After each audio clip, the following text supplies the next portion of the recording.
Hey, what's up, everyone? Here we will see and try to implement form validation just using CSS and HTML. And this is how it will look. So initially you will have it as empty field, and once you start typing in, it will get red. And let's say once I type a valid email, so it will automatically go green. And similarly for the password, it will give me a basically an error message. And once I'm having valid, it will automatically turn green. Okay, so this is only done through CSS, no JavaScript involved. And let's dive into it and see how it looks. Okay, so initially we have something like this. I am removing the button and making things as simple as possible. Okay, so this is the input example, and this works on regex validation. So make sure that you have the valid regex available with you. You can either copy it from the Google. Lot of common functionalities regex you will find as it is. However, if you want to have a custom regex, you can always go to regex 101 and try to generate the regex that you need. And it makes actually things pretty easy. Let's say I want to actually match a specific string. So I'll do it like this, and then I can add a uh, test string, and then let's say is something, and then we can do pretty much a lot of things, and then we have special expressions also. But since this tutorial is not about regex, so let's not get into that. This is just an idea how you can use this tool to generate your custom regex.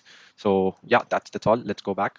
So this is the two regex that I have found which works well for email and password. And if you look into the password regex, regex are kind of a little bit tricky to understand, but you can see that %d means special, at least one number, special characters, then a to z elements, and the length should be greater than or equal to 8, and so on. So this is what the regex is.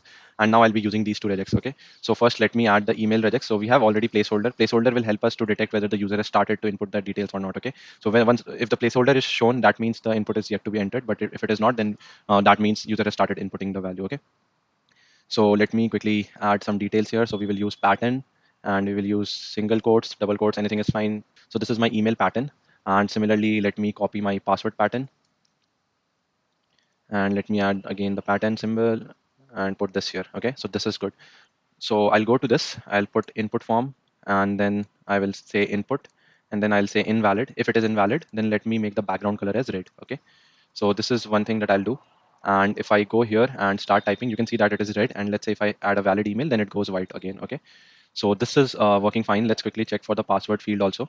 So in here, if I input, it's invalid. And let's say if I do, and I think I need to hide the password. So I have to add field type as password so that we don't see the password directly. And now if I write a valid password, it turns back to white. Okay, so these are two things that we needed to do. Now let's quickly add input form, and then input, and then valid.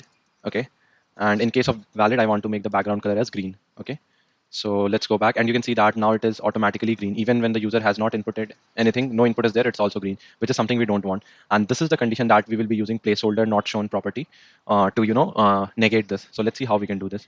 So what we want is input and not of placeholder.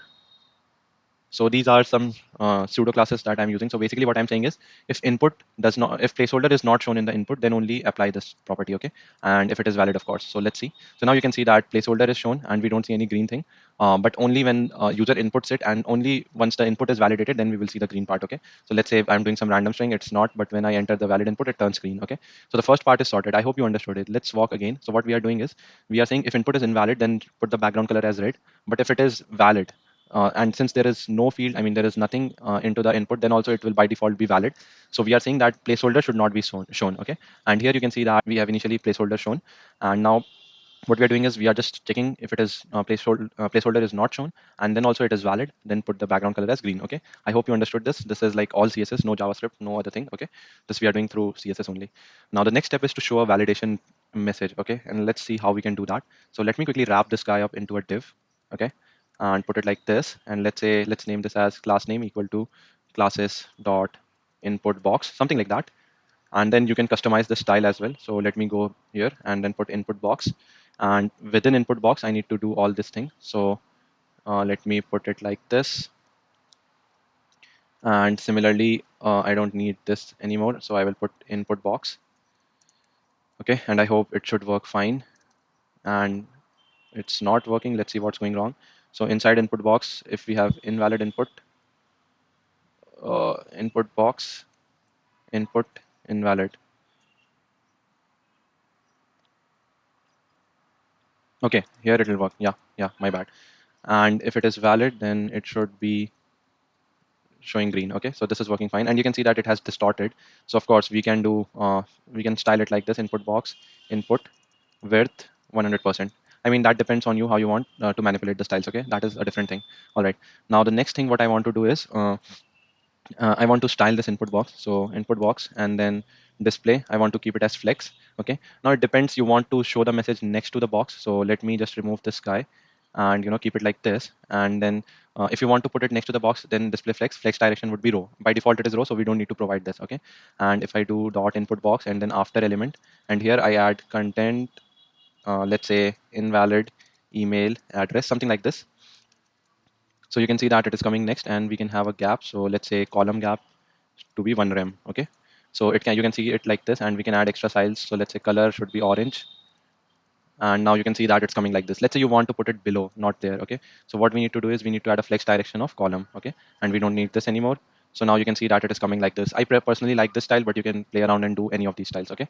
So now we want to make sure that this should only come when we are, having invalid input. Okay. So what we will do is we will just cut it down. Input box has input which is invalid. Okay. I hope you got this logic. What I'm saying is I'm using a hash selector saying that if input is invalid, then for pseudo element after do all this. Okay. So now there is nothing, but as long as I start typing, we'll see this invalid error message. Okay. And now this is coming like this. Okay. So I hope you got this idea. This thing will display once if the input is invalid. Now there is one more problem. Even for password, it will do the same. So let's say if I input, I think there is something wrong with password. Let's see what's going on. And I'm not sure why I'm not getting any validation. Input box input invalid. Okay, this is because it is open. So we need to wrap this component as well into the same div. You may be thinking why we are using this input box div component, because after element won't directly work on input. Like let's say if you have something like input and then after, then this won't work directly on this. And just for adding additional styles and everything, we are wrapping it into div. Okay. So our reusable component will be this whole thing. Okay. And we will see, we will just outsource this anyway. Okay. So I hope now I should get some, yeah. So now you can see the problem, right? When we hard code, it will give the same message, invalid email address for both of these, but this one is for the password. So we want a custom message here, right? And for that, what we can do is we can add another attribute. So let me go back here and let's say we add an attribute here. Okay. And now if I check this, okay, I'm not sure why it's not showing up. Oh, okay. I think I need to put this attribute on the div level and not, you know, on the, um, not actually on the input level, because from here it will pick up the data attribute. Okay. And I'll remove this one also and put it here. All right. So now we should see. So you can see now we have different error messages displayed as well. Okay. So this is, I hope this was clear to you. And now if I do activity, let's say abc@hmail.com, whatever, then it will go away. And let's say password, I hit input in valid password. So then it will also go away. And of course, invalid password, instead of this, I should have a better message which says minimum 8 characters, one at least one number, one special character, one number and one special character, so that it becomes more user friendly. Okay, so this was a very simple example of how you can use just HTML and CSS to create form validations, and then you can do with these operators. You can see, right, you can be even more creative and try to disable the buttons, login buttons, based on these subclasses and pseudo subclasses. So I hope you like this tutorial. I hope you learned something new, and if you have any questions, feel free to ask in the comments. I would love to address them. Until then, thank you very much.